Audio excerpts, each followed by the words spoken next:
Hey everybody, McRaj here. What's up? Happy fall. Happy almost October, I guess. By the time I put this up, it might be October or very close to October. Today, I want to talk to you about this book.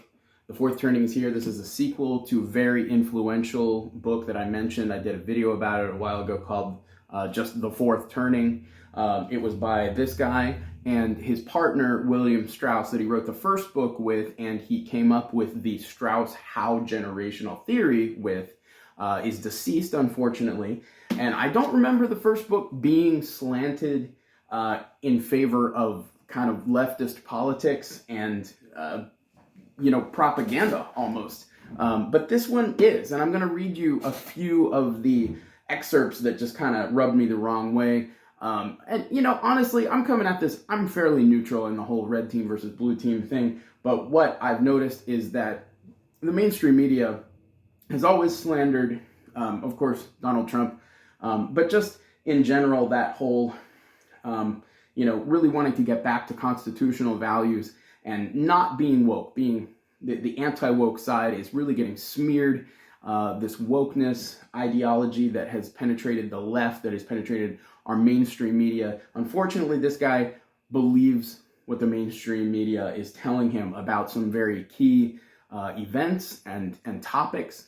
And I mean, I love the first book. It was incredible. But there's just some in-your-face excerpts I'm going to read to you that are, I feel like they're just not being balanced. And for something like this, where you're supposed to objectively be looking at the way generations affect one another and how they turn, I think, a little bit more objectivity would be called for from Mr. Howe. That's just my take on it. Other than that, it is a fairly fascinating read. He really does some deep dives into the previous crisis eras.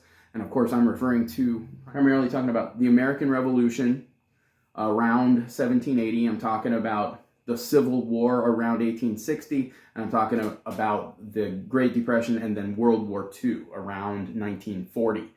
So that was 80 years ago, 160 years ago, and then 240 years ago, respectively. And it also goes back into our, it's called the Anglo-American history. So it goes back to the history of England, because the United States obviously comes from England. It comes out of England in terms of we were English colonies to begin with. And prior to that, he goes into the War of the Roses, the Tudor War, the Tudor Rose thing, where there was the House of the White Rose was the House of Lancaster, I believe, and the House of York was the Red Rose. Or maybe I have that backwards. Anyway, he goes into that. He goes into the Spanish Armada crisis, when the Spanish Armada was trying to cut off the United Kingdom, and the British Navy fought them away.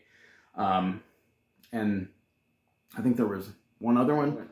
Let me get into these few things that just are kind of just absolutely silly to me. Okay, here's a quote from, he's talking about back in the 30s, and he's saying, back then, Republicans could truthfully claim, unlike today, that the president, whom they called Stalin Delano Roosevelt, was backed by legions of young card-carrying communists and socialists who wanted to destroy capitalism.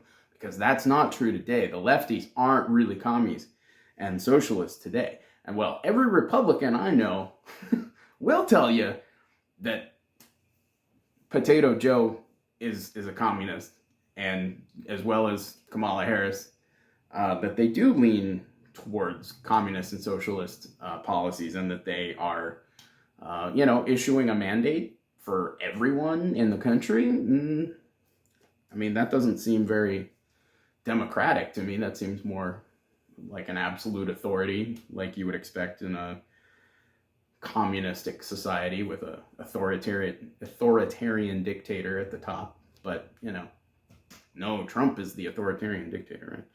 And I'm saying this as someone, I don't even trust Trump. I think he's controlled opposition, but at the same time, it's like the media has been so unfair to him. The people who are watching CNN just blindly believing everything CNBC, any mainstream media outlet other than Fox, and Fox is biased in a different way. And I think that they're, especially like well, this brings me to my next point about Russia. Now, I'm not saying I love Vladimir Putin. I think he's, again, I don't trust any major world leader. But to make it seem like he just invaded Ukraine on a whim is silly. NATO expanded with every U.S. president in power since the Minsk Accords, which said that NATO would not expand an inch to the east. Every single U.S. president has overseen the expansion of NATO towards Russia. And I know this from watching Patrick Lancaster on YouTube. Check out his channel if you haven't. This guy goes live into the battle zones, especially in the Donbass. He is married to an ethnic Russian who I believe is a Ukrainian citizen or was. And he goes in and he tells the truth about what's happening. He interviews the people.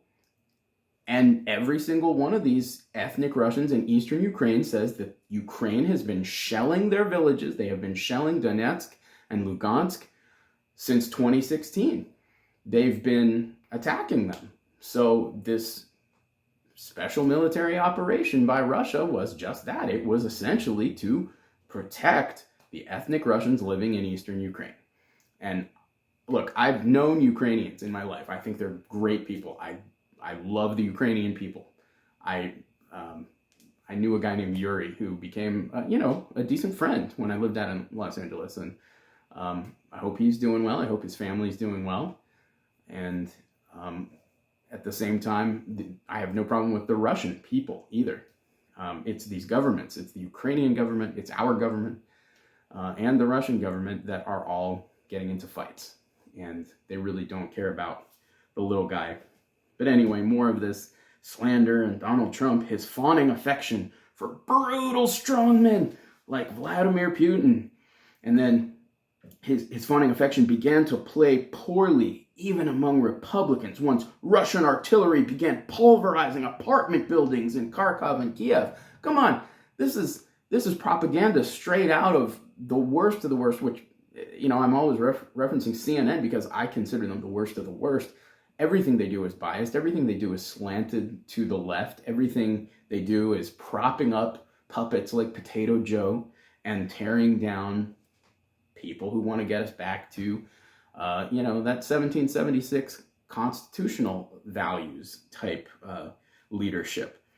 And just to say that, just out of the blue, just for the love of killing civilians, Vladimir Putin invaded Ukraine and started killing people in apartment buildings is ludicrous. And I know for a fact that the Ukrainian government did literally that exact thing. They started shelling civilian apartment buildings in the Donbass region since they've been doing it since 2016. And if you don't believe me, watch Patrick Lancaster live in that region, interviewing hundreds of people, all saying that this is the Ukrainian government's fault. And again, I'm not taking sides. I'm just saying there are two sides to this story, and you've only heard one of them if you've been watching mainstream media. And that goes even for Fox News. Fox News is, I don't watch that much, but last I saw, it was a lot of Russian man bad. I think Tucker might have been one who was speaking out, not saying, again, Putin's some kind of hero, but that there is another side to the story. And of course, Tucker's no longer with them. Surprise, surprise. Anyway, and then the Mr. Howe writes, Trump himself, however, seems unlikely to be the sort of strong personality that American voters would elect a second time. Well, I'm telling you folks, I truly believe Trump will be elected a second time, especially with them arresting him, bringing him up on all these ridiculous charges.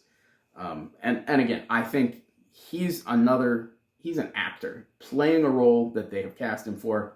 But still, I am going to have a happy day when he gets back in office just to see the morons that believe all this stuff that they hear on TV. They're going to be bawling their faces off because orange man bad.